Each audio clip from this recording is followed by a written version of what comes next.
Good afternoon, everybody. It's a lovely winter afternoon here, Fresno, California. Nice and rainy. The kids are home from school because it's a holiday. And if it's a little echoey in this recording, it's because I'm in the garage. This is where I go when the kids are home. They make a lot of racket. They bug me a lot. But when I'm in the garage, thankfully, they don't come outside and they just stay inside, goof around and stuff. And I'm out here able to get some work done.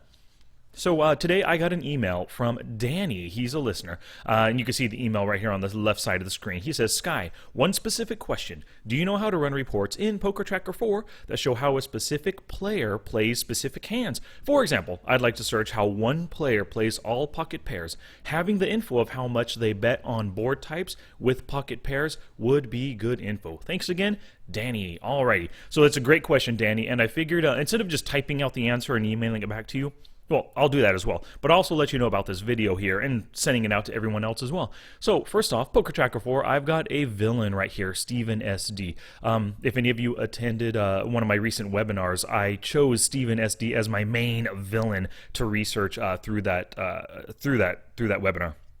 And so, just to start off with the filter right here, when we look for the specific hands they played, you're going to go to Hand Values, Whole Card Range Selection, Hold'em Hand Range, and then right here, so you could just click on and select whatever you want. You wanted to know about pocket pairs specifically, so Group Select, Pairs.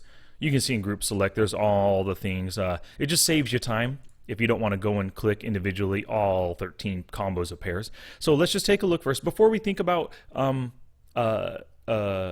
or board textures or bet sizings and stuff, let's just look at this.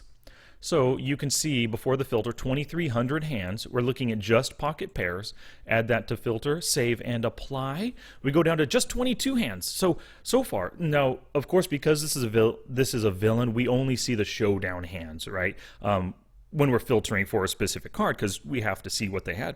So out of that 2,300 hands, we have just about 1% of hands returned to us that we saw a showdown where it was a pair that the villain ended up having. So we could see with pocket pairs, he's down negative 367 big blinds per 100 hands. It's a super small sample. If he would run this on his own, he might be positive because there's plenty of instances where his aces, kings, and queens flopping a set, not getting value, the opponent folds before the river. We only see the showdown hands. And when you think about pairs, he's probably going to end up showing down a ton of smaller, look at all these baby pairs and mid pairs that he has here. And oftentimes when you get to showdown with those, you do often win a small pot unless you happen to flop a set or get a miracle 4-card straight on the board and your pair catches a straight, something like that, So you can't really get too much just from this filter. I just wanted you to see what it looked like. Whenever I run filters for my opponents or even for myself, I kind of start with a basic to give me an idea of kind of what I'm looking at, what I'm comparing to. So we've seen 22 hands. If we run a future filter and only see 2 hands, well, it's understandable why we've only seen 2 hands because we only have 22 hands to look at within this basic filter right here. So the other part of your question was, for example, I'd like to search how one player plays all pocket pairs. Bam. Having the info of how much they bet on board types with pocket pairs would be good info. And I totally agree with you there. So we've only got 22 hands here. So let's take a look at some more filters. You just click more instead of clear filters. So this filter stays in. You just hit add filter. Now, if you want to see bet sizing, what he ended up betting on the various streets, actions and opportunities, and you can go by street, but we'll just take a look at the flop, and I'll just show you this one. We're not going to do turn and river because looking at it is basically the same thing. So flop bet sizing right here, you're going to turn that on. Percentage of pot. So as we all know, smaller bet sizes often equate to just weaker hands, right? So let's just go 0 to 65%. Let's just look at the 0 to just under 2/3 pot right here. So remember, we had 22 hands that came out of this filter. That 22 hands goes down to 8. So 8 hands out of those 22. He bet on the flop, and he only bet anywhere between 0. I should say 8 hands we saw the flop, and he bet less than 2/3 pot, which 2/3 pot seems to be kind of a standard number that a lot of people are using nowadays. It's my standard number for c-bet bluffs and for value c-bets on the flop. Depending on the player, I'll adjust it up or down, but 2/3 is kind of standard for me. Half pot gets called a whole lot, and 3/4 pot gets folded a whole lot. So I cut it in the difference, 2/3 right there. So anyway, 8 hands right here. We can see 8 hands where he bet under 67%, under 2/3 pot. And he's a big loser at negative 2,000 big blinds per 100 hands. That's a really ugly win rate. Only 8 samples, but this is kind of indicative right now that he bets smaller with weaker hands. And we could, of course, go through and take a look at some of these hands. There's pocket 5s where he bet small, pocket 4s, pocket aces where he bet small. Maybe he was going for value on that hand. We can always double click it and take a look here. Get a raise, and he 3-bets with the pocket aces. Guy calls, so he's playing out of position on the flop. 5-9-3 comes, and he bets just, I guess, a little bit under 2/3 pot, maybe just trying to get value out of the guy, you know? Gets a call, and scared of the 5 probably when that hits, or scared of the diamonds, one of the two, thinking his opponent can call with any pair, and he could have tripped up right there. Less than a half pot bet, so Stephen SD, let's see, he probably just calls. Yep, just calls. And then a check. Now, double paired board. He has 2 pair, aces and 9s, but really any 9, any 5, a couple of diamonds has him beat right here. He's probably not too happy. And the guy shoves on him. Man, with pocket aces in this spot, I would probably fold. I just really hate the board. I guess pocket 10s and jacks could be calling, or could be doing this bet on his own. Maybe that's what Stephen SD is thinking here when he calls. But let's see, jack 9, oh, bummer. Pocket aces. Man, oh man, that's a shame. I think what should have happened right here, the intent isn't really to analyze this fully. Oh, actually, we might as well, because we want to see what Stephen SD does, right? So, Stephen SD throws out that C-bet on the flop. Now, the turn, he's just a caller. He could have anything, could have a ton of diamonds, flush draws, could have some crazy weird 4-6 straight draw, could have an ace 5, a king 5 suited or something, just to stay in and see what happens, you know? And then the 5 hits. Now, paired the board and made the 3 flush. Scary for Stephen SD. One thing I can tell you about Stephen SD, after 2K hands, he is very turn honest. His C-bet goes from 2/3 of the time down to 50%. When he does not C-bet the turn, he does not like his hand. So, at this point, he checks. Now, from Grod's perspective, hey, this guy could have anything. He could have ace-king that he was just bombing on the flop. Didn't, that, of course, the 5 didn't help, so he throws out the bet right there with his just top pair weak kicker. And he gets called, and he goes, oh, shucks, I don't know what to do here. I need a miracle. 9! Holy Stromboli, there's my 9. So he got a full house, 9s over 5s. So, of course, what is he going to do? He gets checked too. He wants to go for max value. He could have bet some kind of weird half-pot bet, which is just about his, but you might as well shove it all in. Look bluffy here. And then, of course, Stephen SC at this point, he has about half of his stack in already. He's not going to give it up at this point because he does have the overpair. Maybe figures he could be bombing, 10s, 8s even, jacks, queens, kings he could be bombing, although probably would have got more money in preflop with kings. But yeah, he lost right there. So that's one way to analyze the hand, looking at that bet sizing. Now let's take a look. Oh, 8 hands, negative $44. Let's go back to more filters. We can delete this one. Go back to add filters, actions and opportunities, flop bet sizing. Now, let's take a look at 66% and above, which of course includes, the 2/3, 67%, 66.6%. So let's add it to filter. Remember, it was 8 hands with a negative win rate. Save and apply. Oh, interesting. 4 hands, very small sample, but totally positive right here. So this is an indication that this guy, when he bets bigger, on the flop at least, with a pocket pair, he's betting it for value because he likes his hand. He has one losing hand, of course, and it was pocket 9s. Let's take a look at the losing hand. Why did he bet so much? Whereas normally he doesn't bet when he likes the flop.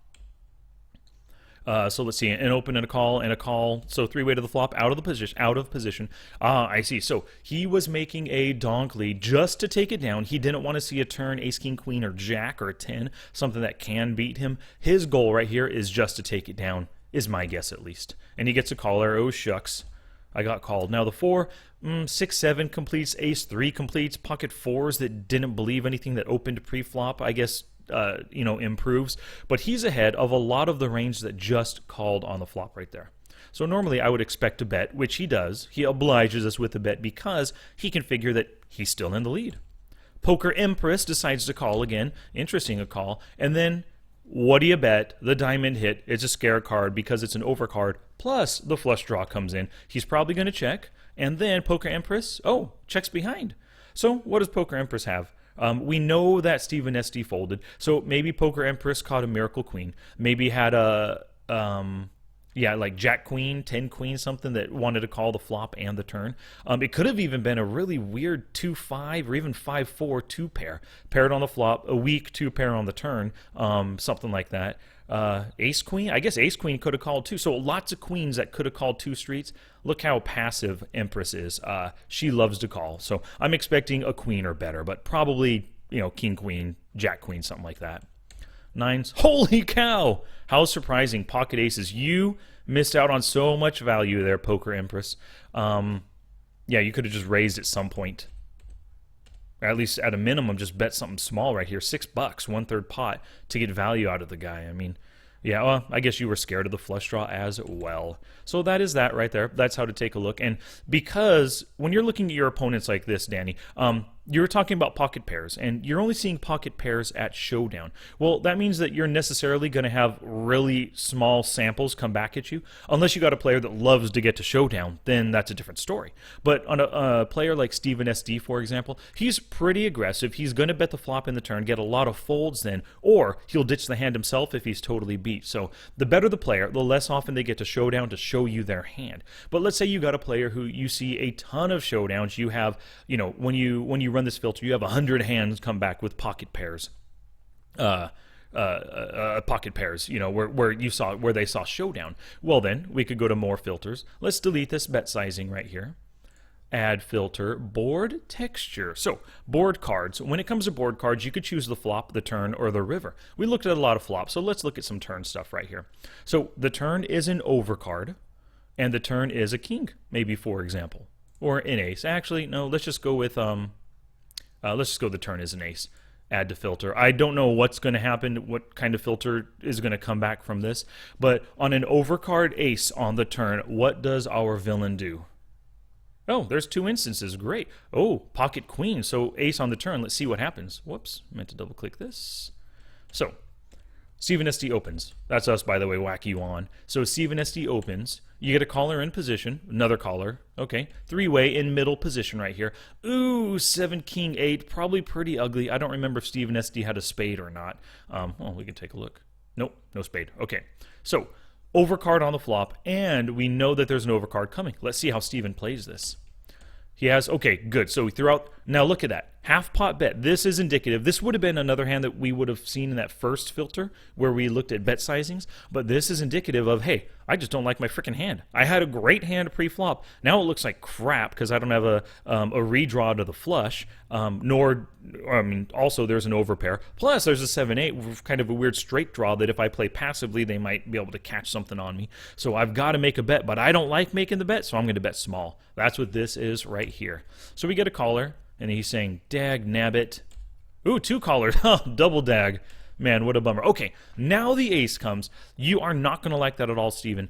But this is a good opportunity to throw out the double barrel, depending on how your opponents are. Now, we can see this guy. He doesn't like to fold to the flop. But so far, he's folded to 4 turn C-bets. And he has position on you. Although, look at that stack, forget it. You shouldn't be betting, just give it up at this point. That's what I would do at least. And you've only got half a stack behind. Francois, you're probably shoving here. No shove. Check and a check. Okay, so this is indicative right here. We saw the half pot flop bet, means weakness. We saw the check behind, well, check behind him, but check on the turn with weakness again. So he didn't do anything. Now the 3 hits, of course, Steven's given up, but he's probably getting a showdown because we know he had this hand, so nobody's betting at it. Nope, no bets right here. So let's see what we got. 10-9 for a, why would you stay in with an open-ender on a 3 flush board? Well, that's why. You're a short stack. That's why you're staying in. Short stack player. And then all the deuce of spades kicked your butt. Oh, he stayed in with a deuce flush draw. Oh my gosh, Steven. What a shame, buddy. What a shame. It happens, though. So we can learn from this this hand and also these filters that Steven SD, he likes to play pocket pairs, comes in for raises, but he will show weakness. Like he'll tell you that he's weak post flop. So play against him, call his raises in position, and then see what happens as soon as he checks that turn. Bomb it, take it away from him. Or if you're out of position, as soon as he checks behind the turn, bomb that river, take it away from him. And Of course, test out your bet sizings, but you'd probably want to make it closer to 2/3 pot because he seems to trust those 2/3 pot bets. 2/3 pot for him equals value. He probably thinks that means value for other players as well. Alrighty, everybody, thank you for watching this. Thank you very much, Danny, for submitting that question. I really appreciate it. Give me a chance to make a good video here showing you some PokerTracker 4 filters. And once again, everybody, have a good one. Happy President's Day today, and I'll catch you later.